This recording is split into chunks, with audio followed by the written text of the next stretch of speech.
ओम शांति। आज का आत्मा का भोजन राजयोग की प्रश्नोत्तर सीरीज़ में पार्ट 8 कवर करेगा। अगर आपने पहले 7 पार्ट्स नहीं सुने हैं और अगर आप सुनना चाहते हैं तो डिस्क्रिप्शन बॉक्स में हमने प्ले लिस्ट की लिंक रखी हुई है, आप चाहे तो सुन सकते हैं। तो आज हम किन प्रश्नों का उत्तर लेंगे। पहला प्रश्न है, वो कंटिन्यूएशन है जो पिछले पार्ट में कवर हो रहा था, उसका दुनियावी सत्संग और ईश्वरीय सत्संग के बीच क्या अंतर है, उसका पार्ट 2 है। फिर दूसरा प्रश्न है, क्या भगवान हर युग में आते हैं। तीसरा प्रश्न है, राजयोग की पढ़ाई में रेगुलरिटी और पंक्चुअलिटी क्यों ज़रूरी है। और चौथा प्रश्न है, भगवान कब्र दाखिल हुए को जगाते हैं, उसका अर्थ क्या है। यह सुनने के बाद अगर आपके कोई प्रश्न है तो आप हमें संपर्क कर सकते हैं। कॉन्टैक्ट इन्फॉर्मेशन स्क्रीन पे भी रखी हुई है और डिस्क्रिप्शन बॉक्स में भी है। इसके अतिरिक्त अगर आप मेडिटेशन सीखना चाहते हैं निःशुल्क बिना कोई फ़ीस के, तो राजयोग ऊंचते ऊंच मेडिटेशन है, वो आपको योग बल की ताकत देगा, जिससे आप अपने शारीरिक, मानसिक, व्यवहारिक जो भी समस्या है उसको आप आसानी से पार कर सकते हो। तो अगर आप साप्ताहिक कोर्स करने के लिए रेडी है तो उसकी जानकारी भी आपको डिस्क्रिप्शन बॉक्स में मिलेगी। आप चाहे तो संपर्क करिए, नहीं तो ऑनलाइन सेशन के लिए रजिस्टर करिए। तो चलिए आज के परमपिता परमात्मा के अनमोल ज्ञान रत्न सुनते हैं। बाबा एक ही बार आकर के पढ़ाते हैं स्वर्ग का मालिक बनाने के लिए। वो तो समझते हैं कि भगवान बार बार आता है। सतयुग में हिरण्यकश्यप को मारने के लिए नरसिंह अवतार रूप में आता है। त्रेता में रावण को मारने के लिए राम के रूप में आता है। द्वापर में कौरव पांडवों का युद्ध कराने के लिए कृष्ण के रूप में आता है। कलयुग अंत में कलंकीधर अवतार लेकर के आता है। लेकिन बाप कहते हैं, बच्चे मैं हर युग में आकर के क्या करूंगा। सतयुग में तो होते ही है सब मनुष्य 16 कला संपूर्ण। वहाँ 16 कला संपूर्ण को फिर और कला कौन सी ऊंची उठा करके बनाऊंगा। त्रेता में राम का राज्य होता है। राम का तो राज्य का कितना गायन है, कितना सुख शांति से भरपूर राज्य दिखाते हैं। वहाँ भी मेरे को आने की क्या दरकार। अगर द्वापर में कृष्ण के रूप में आया होता तो कृष्ण भगवान ने आकर के द्वापर के अंत में महाभारत युद्ध कराया तो क्या पापी कलयुग की स्थापना कर दी। ये भी नहीं हो सकता। भगवान ऊंचा कार्य करके जाता है तो ऊंची दुनिया बना के जाएगा। पापी कलयुग की स्थापना करके थोड़ा ही जाएगा। तो भगवान अभी इस सृष्टि पर आता है कलयुग के अंत में। कलयुग के अंत में जब वो आता है तो चारों युगों की शूटिंग कराता है। जैसे कोई फिल्म होती है, नाटक होता है, ड्रामा होता है, तो 4 सीन वाला होता है मोस्टली। ऐसे ही ये षष्ठ रंगमंच रूपी ड्रामा है। इसमें 4 युगों के 4 सीन हैं। चारों सीन की बाप आकर के रिहर्सल कराते हैं। सतयुग की रिहर्सल पूरी होती है तो वो प्रत्यक्ष होता है। ऐसे ही त्रेता युग की रिहर्सल पूरी होती है तब भी प्रत्यक्ष होता है भगवान के रूप। और द्वापर युग की रिहर्सल पूरी होती है तो कृष्ण बच्चे के रूप में प्रत्यक्ष होता है। और कलयुग के अंत में तो शास्त्रों में भी गाया हुआ है कलंकीधर अवतार। वो दुनिया भर के ढेर सारे कलंक अपने सर के ऊपर लेकर के संसार में प्रत्यक्ष होता है। दुनिया के लोग उसको नहीं पहचान पाते। इसलिए गीता में लिखा हुआ है कि मैं जब साधारण मनुष्य तन में आता हूँ तो मनुष्य मुझे मूढ़मती समझ करके खुद मूढ़मती जैसा पार्ट बजाते हैं और मेरे को नहीं पहचान पाते।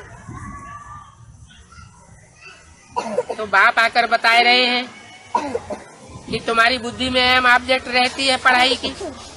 तुम ताकत से पढ़ते हो। अभी तुम मीठे बच्चों की बुद्धि में है कि हम देखो कहाँ बैठे। मनुष्यों की ख्यालात तो कहाँ न कहाँ की कहाँ चली जाती है। पढ़ाई समय पढ़ने की बात बुद्धि में होनी चाहिए, खेलने के समय खेलने की बात बुद्धि में होनी चाहिए। अभी तुम जानते हो हम बेहद के बाप के सन्मुख बैठे। आगे तो हम ये बात नहीं जानते, कोई भी मनुष्य मात्र नहीं जानते। भगवान आकर राजयोग सिखलाते हैं, गीता पढ़ते रहते हैं, लेकिन ये नहीं जानते गीता से भगवान ने राजयोग सिखाया था। गीता, भागवत, वेद शास्त्र आदि पढ़ते पढ़ते, सत्संग करते हुए मनुष्यों की बुद्धि में रहता कुछ भी नहीं है। अभी मैं बाप आया हुआ हूँ तुम बच्चों को सब कुछ समझाने के लिए। 10, 8, 65 की वाणी का दूसरा पेज। सत्संग तो बहुत बच्चों ने किए होंगे, माताएं भी बहुत शास्त्र आदि पढ़ती हैं, परंतु ये ख्यालात किसकी बुद्धि में नहीं आवेगा कि भगवान बैठा करके आकर के सत्संग कराते हैं। सत्य संग का अर्थ है सत्य का संग। इस दुनिया में तो सब झूठे हैं, कोई सच्चा नहीं है, तो सत्संग कैसे हुआ? भगवान बाप ही आकर के सृष्टि पर सच्चा सत्संग सिखाता है। माताएं बहुत शास्त्र पढ़ती हैं, परंतु उनकी भी वे बुद्धि में नहीं आता है, ख्यालात का बुद्धि में नहीं आता है। अभी तुम बच्चों ने समझाया, जन्म जन्मांतर हम भक्ति करते आए, ये ज्ञान बाप के सिवाय और कोई नहीं दे सकता। जब तक बाप ना आए तब तक विश्व के मालिक पने का वर्षा कोई को मिल नहीं सकता। भले इस दुनिया में हिटलर हुए, नेपोलियन हुए, मुसोलिनी हुए, उन्होंने बहुत आकांक्षा की हम सारे विश्व के ऊपर राजाई प्राप्त करें, लेकिन बाहुबल के आधार पर कोई भी दुनिया में राजाई नहीं कर सकता। ये नियम बना हुआ है। बाप ही आकर के जब राजयोग सिखाते हैं तो राजयोग बल से मनुष्य विश्व की बादशाही पाते हैं, जिसका शास्त्रों में वर्णन है। शंकर जी को विश्वनाथ की उपाधि दी हुई है, सारे विश्व का नाथ। उनकी यादगार में झंडा भी बनाते हैं, विश्व विजय करके दिखलावे, तब हो वे प्रणपूर्ण हमारा झंडा ऊंचा रहे हमारा। वास्तव में जो झंडे में 3 कपड़े हैं वो ब्रह्मा, विष्णु और शंकर इन त्रिदेवों की यादगार है। शरीर को ही कपड़ा कहा जाता है। उन 3 शरीर रूपी वस्त्रों की यादगार में जो तिरंगा झंडा आज भारत में बनाते हैं, वो तिरंगा झंडा कोई कागज का झंडा, कपड़े का झंडा विश्व के ऊपर विजय प्राप्त करना नहीं सिखाता है। ये तो 3 विशेष श्रेष्ठ मनुष्य आत्माएं हैं, देव आत्माएं हैं, जिन्होंने सारे विश्व के ऊपर राजयोग बल से राजाई प्राप्त की थी, सारे विश्व के ऊपर कंट्रोल किया था। तो विश्व के मालिक पने का वर्षा कैसे मिलता है? वो तुम्हारी बुद्धि में, किसकी बुद्धि में नहीं आता है। हम भगवान के बच्चे हैं, वो भगवान हमारा स्वर्ग का रचयिता है। अंग्रेजों में हेवनली गॉड फादर कहा जाता है। तो जब बाप हमारा स्वर्ग का रचयिता है, हेवनली गॉड फादर है, तो फिर हम नरक में क्यों बैठे हैं? करोड़पति का बच्चा हो, अरबपति का बच्चा हो, तो वो पैसे के लिए मोहताज होगा क्या? हो सकता है क्या? नहीं हो सकता। वो तभी मोहताज हो सकता है जब अपने बाप से बिछुड़ जाए। तो ऐसे ही हम बच्चों को परमात्मा बाप मिला हुआ है, हमारी बुद्धि में बैठ गया है कि परमात्मा बाप हमको आकर राजयोग की पढ़ाई पढ़ाए रहे हैं, लेकिन इतना होते हुए भी हम बच्चे दुखी क्यों महसूस करने लगते हैं अपने को? कारण कि बुद्धि का जो योग होना चाहिए परमात्मा बाप के साथ, वो बुद्धि योग हमारा अभी जुटा नहीं है। माया रावण हमारी बुद्धि को बार बार फटकाए देती है, भटकाए देती है और अनिश्चय बुद्धि बनाई देती है। इसलिए गीता में भी लिखा हुआ है, अनिश्चय बुद्धि विनश्यते, निश्चय बुद्धि विजयते। तो सारा मदार हमारे निश्चय के ऊपर है। हमें स्वर्ग में क्यों नहीं होना चाहिए? इस नरक में हम दुखी होकर के क्यों बैठे हुए हैं? भगवान को हे पतित पावन कहते हैं, परंतु ये बुद्धि में नहीं आता कि हम दुख में क्यों आए हैं। क्या बाप का बच्चों को दुख देता है क्या? भक्ति मार्ग में तो ऐसे ही कह देते हैं, तू ही सुख देता है, तू ही दुख देता है। अब भगवान बाप है, वो बच्चों को दुख देगा क्या? भगवान तो आकर के सुख की सृष्टि रचते हैं, सतयुग त्रेता की नई दुनिया रचते हैं, रामकृष्ण की दुनिया रच करके जाते हैं। वो कोई दुख की दुनिया रच कर नहीं जाते। बाप सृष्टि रचते हैं तुम बच्चों के लिए।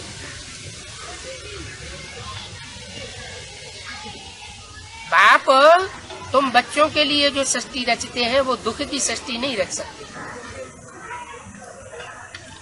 क्योंकि दुनिया में भी जो हद के बाप होते हैं वो बच्चों के लिए सुख शांति चाहते हैं, दुख शांति नहीं चाहते। मकान पुराना हो जाता है तो बच्चों को नया मकान दे करके जाते हैं, वो तो हद की बात है। ये है सृष्टि रूपी बेहद का मकान। बाप आकर के ये बेहद की सृष्टि रच रहे हैं। तो क्या बाप दुख के लिए सृष्टि रचते हैं? नहीं, ये हो ही नहीं सकता। अभी तुम बच्चे श्रीमत पर चलने वाले हो, तो जो बच्चे श्रीमत पर चलते हैं, जिसको कहा जाता है श्रीमत भगवत गीता,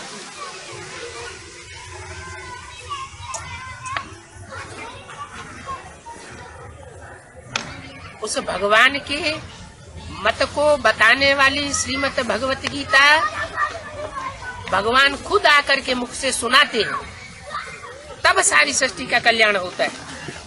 बल कहाँ भी दफ्तर में व धंधे आदि पर बैठे हो, परंतु बुद्धि में तो है कि हमको पढ़ाने वाला भगवान है, तो बुद्धि में जरूर आता है। बुद्धि में आएगा तो याद भी आएगा। तो बाप कहते हैं बच्चे मुझे याद करो, मेरा नाम का जाप करने की दरकार नहीं है। मैं क्या काम करके जाता हूँ उस मेरे काम को याद करो। काम के आधार पर भगवान के अनेक प्रकार के नाम दिए हुए हैं, तो नाम की इतनी महिमा होती है, नहीं तो नाम रटने से कोई फायदा नहीं होता है। हमको रोज सवेरे क्लास में जाना पड़ता है भगवान की पढ़ाई पढ़ने के लिए। क्लास में जाने वालों को ही याद पड़ता होगा, बाकी जो क्लास में नहीं आते हैं वो पढ़ाई को और पढ़ाने वाले को समझ कैसे सके। जिनकी बुद्धि में जितना महत्व बैठा होगा उतनी ही पढ़ाई पढ़ेगा। ये नई बातें हैं। वो पढ़ाई में भी जो बच्चे रेगुलर होते हैं वो अच्छा इम्तिहान पास करके उच्च पद पाए लेते हैं। यहाँ भी बाप की पढ़ाई है। बाप आकर के जो पढ़ाई पढ़ाते हैं उसमें भी नंबरवार पढ़ने वाले निकलते हैं। कोई तो ऐसे श्रेष्ठ पढ़ने वाले फर्स्ट क्लास पास होते हैं, पास विद ऑनर जाते हैं, जो भगवान के सर के ऊपर 8-9 की माला के रूप में दिखाई जाती है। 9 मणकों के रूप में वो माला भगवान शंकर के सर के ऊपर विराजमान दिखाई जाती है। माने 9 श्रेष्ठ आत्माएं हैं जिनको भगवान ने हमारे प्यार के अपने सर के ऊपर चढ़ाए रखा। दूसरी वो फर्स्ट क्लास आत्माएं होती है जो 108 की माला में आती है। जो माला होती है वैजयंती माला, वो वैजयंती माला में 108 मणके होते हैं। वो 108 मणके 108 श्रेष्ठ आत्माओं की यादगार है, जिन्होंने श्रेष्ठ पढ़ाई पढ़ के, फर्स्ट क्लास पढ़ाई पढ़ के ये दुनिया में ये पद पाया है, जिनकी यादगार में हर धर्म में वो माला घुमाई जाती है।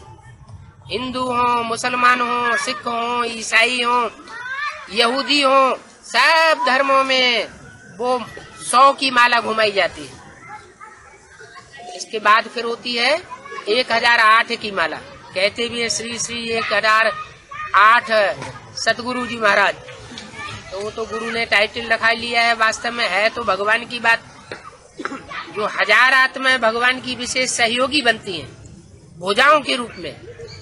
भगवान को सहस्त्र भुजाधारी कहा जाता है, सहस्त्र बाहु भी कहा जाता है। तो वो भगवान इस सृष्टि पर आकर के 1000 आत्माओं को अपना विशेष सहयोगी बनाता है, इसलिए 1008 की माला भी प्रसिद्ध है।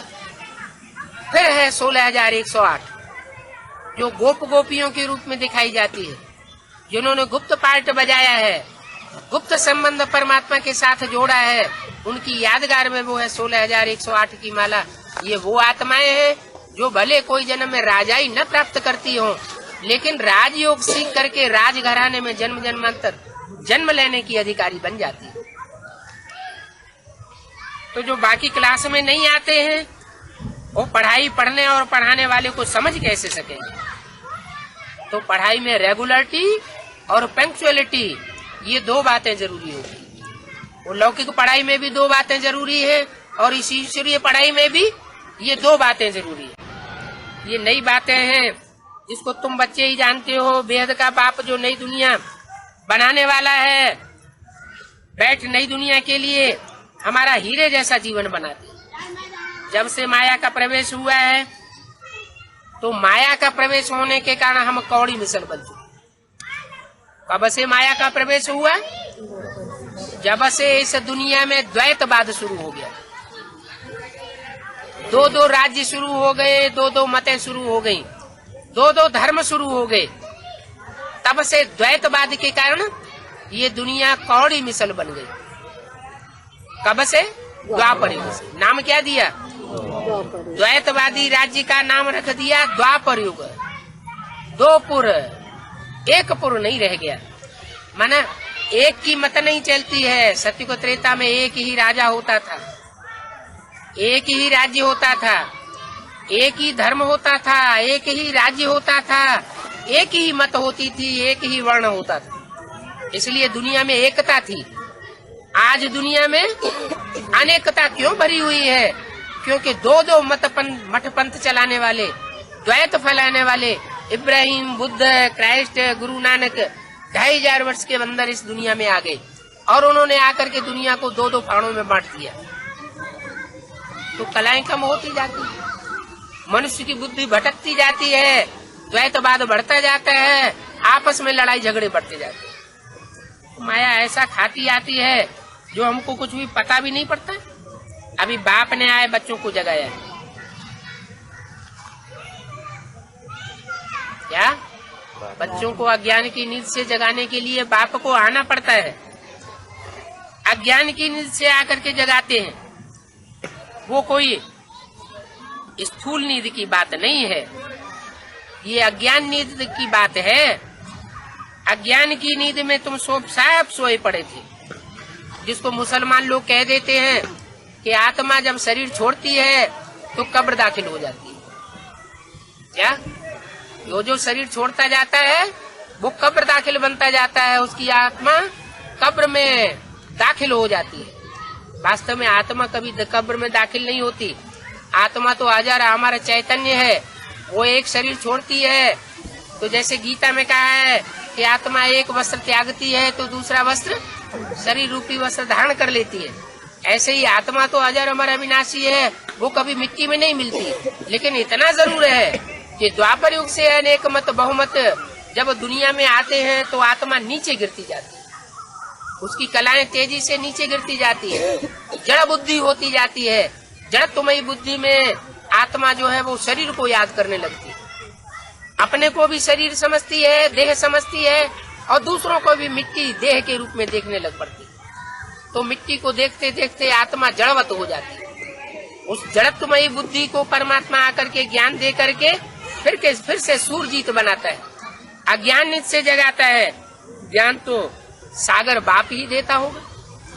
एक ज्ञान सागर बाप के सिवा और कोई ज्ञान रतन दे भी न सके। इसलिए दिखाते हैं कि सागर में से रतन निकले, 14 रतन निकले। जब सागर मंथन हुआ तो रतन निकले, वो रतन देवताओं और असुरों में बांटे गए। वास्तव में ये ज्ञान सागर की बात। एक ही हमारा बिलीवर्ड मोस्ट बाप है जो ज्ञान का सागर है, पतित पावन है, वो ही आकर के हमको ज्ञान दे सकते हैं।